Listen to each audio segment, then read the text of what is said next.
আপনি বলেছিলেন যে একটা নির্বাচন দরকার বিনিয়োগকারীদের আস্থা ফেরানোর জন্য। যদি তাই হয়, যখন বিনিয়োগকারী না, আমার নাগরিকদের অধিকার ফেরানোর জন্য অবশ্যই নাগরিকদের, অবশ্যই এটা নিয়ে দ্বিমত আছে নানান মানুষের। নাগরিকদের কেউ বলছেন নাগরিকদের এই সরকারেই আস্থা, কেউ বলছেন না একটা নির্বাচন দরকার। অর্থনীতির কথাই যদি বলি, যে বিনিয়োগকারীদের আস্থা ফেরানোর জন্য একটা নির্বাচন দরকার, কিন্তু এই যে লন্ডনে একটা বৈঠক হলো, এতে করে কি মনে হয় না যে এই সরকার যে পলিসিগুলো করবে, হয়তো পরবর্তীতে যদি বিএনপি আসার সম্ভাবনাই বা আশঙ্কা সম্ভাবনা যেটাই বলি সেটাই বেশি, বিএনপি এসেও এর ধারাবাহিকতা বজায় রাখবে এবং তাতে করে বিনিয়োগকারীদের কি কিছুটা হলেও এখন আস্থা ফিরেছে কিনা এই একটি উইন উইন বৈঠকের পর? এটা একটা প্রশ্ন। আপনার কথা থেকে আমার আরও কিছু প্রশ্ন মাথায় এসেছে। সেটা হচ্ছে, আপনি বলেছেন যে সিট ভাগাভাগির নির্বাচন যদি হয় সেটা একটা আশঙ্কার কথা। আপনি বলেছেন আওয়ামী লীগের অংশগ্রহণ হবে কিনা, মানে অন্তর্ভুক্তিমূলক নির্বাচনের জন্য, এবং ফেব্রুয়ারিতেই আদৌ নির্বাচন হবে কিনা। তার মানে অনেকগুলো যদি টেনশন এখনো আছে। টেনশন না থাকলে তো জীবনে বেঁচে থাকারই সেই অর্থে মাহাত্ম্য থাকতো না, আনন্দ থাকতো না। সেহেতু টেনশন নিয়ে বাঙালি আছে। তবে জিনিসটা হলো যে এই টেনশনগুলোকে নিয়ন্ত্রণ করা, টেনশনগুলোকে আমার বাঞ্ছিত অভিপ্রায়ে পরিচালিত করার মতো ক্ষমতা এবং আমার সেই সমস্ত চিন্তা আছে কিনা, আমি মনে করি সেগুলি আছে। তো আমি আপনাকে ওই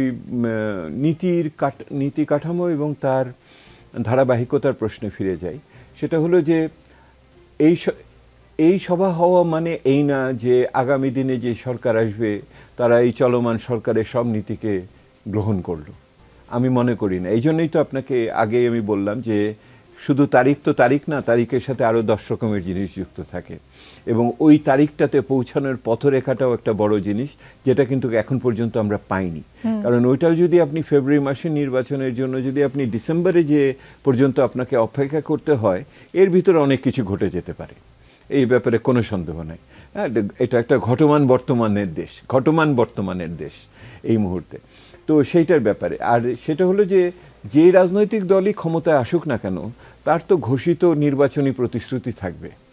সেহেতু বিএনপির পক্ষ থেকে ইতিমধ্যে আগে 26 ছিল, তারপরে সব মিলিয়ে তারা 31 দফা করেছে।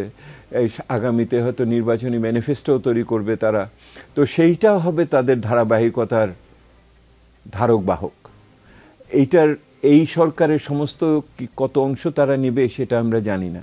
এটা সম্বন্ধে কারো অনুসংশয় দেখা যাচ্ছে। কারণ হলো বর্তমান সরকার যখন সংস্কারের কথা বলেন, ওনারা কিন্তু পুরো সময়টাই বেশিরভাগই উপরি কাঠামো নিয়ে সংস্কারের কথা বলেছেন। ওনারা সংসদ নিয়ে বলেন, স্থানীয় সরকার বলেন, নির্বাচনী কাঠামো নিয়ে বলেন, অথবা আপনার প্রশাসনের ভিতরে, অথবা আপনার পুলিশ ইত্যাদির বিষয়ে কথা বলেন। ওনারা কিন্তু একবারও বলেন নাই কৃষক ন্যায্য মূল্য কীভাবে পাবে। ওনারা এত বড় বৈষম্য বিরোধী আন্দোলনের ভিতর দিয়ে আমরা এই সরকারকে এনেছি। ওনারা একবারও বলেন নাই যে ছাত্র সমাজের কর্মসংস্থান কিভাবে হবে। ওনারা একবারও বলেন নাই যে কিভাবে নারীদের প্রতি যে আচরণ হচ্ছে সেইটার বৈষম্য কিভাবে দূর হবে, অথবা আমার যে দূরাঞ্চলে যারা বসবাস করে তাদের কিভাবে, তাদের প্রতি কি আচরণ আমরা এখানে করব। এখানে আদিবাসী জনগণের প্রতি যে অন্যায় আচরণ আমরা করি অনেক সময়, সেটা কিভাবে করব। সেহেতু অর্থনীতির ক্ষেত্রে কিন্তু এই সরকারের সেই অর্থে কোনো ম্যানিফেস্টো নাই। সেহেতু এটা একটা বড় ধরনের ঘাটতি, এবং এই ঘাটতির কারণে আগামী এই মুহূর্তে যে অর্থনৈতিক স্থিতিশীলতার কথা আপনি বলছেন, এইটা আনার জন্য সরকারের কোনো মধ্যমেয়াদী কাঠামো নাই। গত সরকারের বাজেট নিয়ে চলেছে, বিগত সরকারের মধ্যমেয়াদী কাঠামো অষ্টম পঞ্চবার্ষিক পরিকল্পনা বাতিল করে দিয়েছে, ঠিকভাবেই করেছে, কিন্তু তারা 2 বছরের ভিতরে কী নীতি কাঠামোর ভিতরে থাকবে সেটা কিন্তু বলেনি। এই সরকারের যদি আপনি আমাকে আজকে সন্ধ্যায় যদি প্রশ্ন করেন, আমি সরকারকে যেটুকু কাছের থেকে দেখেছি সেটা হলো সরকার সমন্বিতভাবে কোনো অর্থনৈতিক পরিকল্পনা বা কাঠামো দেয়নি, এবং এইটা তার ভিতরে সমন্বয়, সহযোগিতা, স্বচ্ছতার অভাব এইবারের বাজেটের ভিতর দিয়ে পরিষ্কার হয়েছে। অর্থাৎ আমরা যারা সরকারের অনেক কাছে থেকে বিভিন্ন ধরনের কমিশন, কমিটি ইত্যাদি টাস্কফোর্সে কাজ করেছি, তারা সকলে একমত হয়েছে যে এই সরকারের বাজেট গতানুগতিকভাবে হয়েছে, নতুন কাঠামোর ভিতরে হয়নি। সে তো আমরা প্রত্যাশা করব। আপনি যে বললেন ধারাবাহিকতা, নতুন সরকার যদি আসে তো অবশ্যই নতুনভাবে একটা কাঠামোর চিন্তা সেইখানে আসবে বলে আমরা প্রত্যাশা করি।